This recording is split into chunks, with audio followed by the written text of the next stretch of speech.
شاهد العالم حدثا عظيما يدل على عظمة مصر وقدرتها وريادتها تحت قيادة رئيسها القائد وإدارته الحكيمة للأحداث ورؤيته الثاقبة،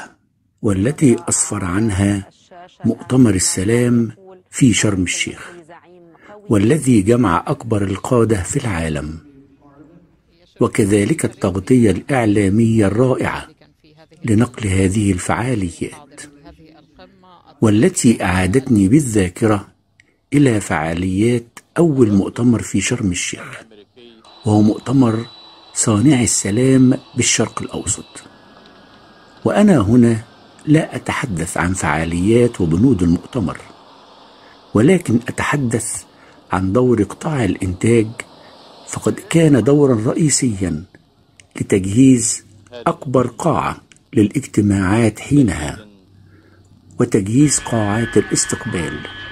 فقد كان هذا الحدث هو أول مؤتمر للسلام تستضيفه شرم الشيخ،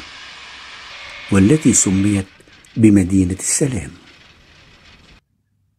فبعد موسم رمضاني حافل ومدخم بأعمال درامية واحتفالات ومنوعات، قام قطاع الإنتاج بملحمة تحسب له على مر الزمان، وبخبرات وقدرات فنانين من مهندس الديكور تحت إدارة المهندس رحمة الله عليه حسام مصطفى، وكل العاملين بالخدمات الفنية بتنفيذ وتجهيز ونقل كل الخامات والأدوات إلى مدينة شرم الشيخ في وقت قياسي. وتم إنشاء قاعة كبرى للاجتماعات لهذا المؤتمر الذي ضم الكثير من قادة ورؤساء الدول ذلك الوقت، وكان هذا منذ ما يقرب من 30 عاما، وتحديدا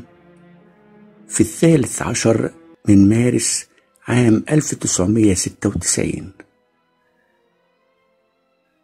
فقد كان لقطاع الإنتاج إلى جانب قطاعات الاتحاد المختلفة دورا رئيسيا في إنجاز مثل هذه المؤتمرات الدولية والاحتفالات الكبرى، حيث يذخر بالخبرات والقامات الفنية والقدرات البشرية التي في استطاعتها إنجاز وتجهيز مثل هذه المحافل الدولية. وأذكر منها على سبيل المثال وليس الحصر مؤتمر السلام بالقاهرة، والذي سمي باتفاقية غزة وأريحة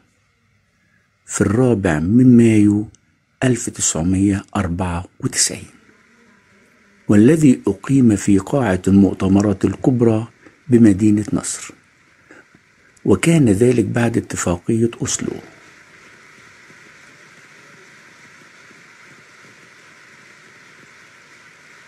مؤتمر السكان،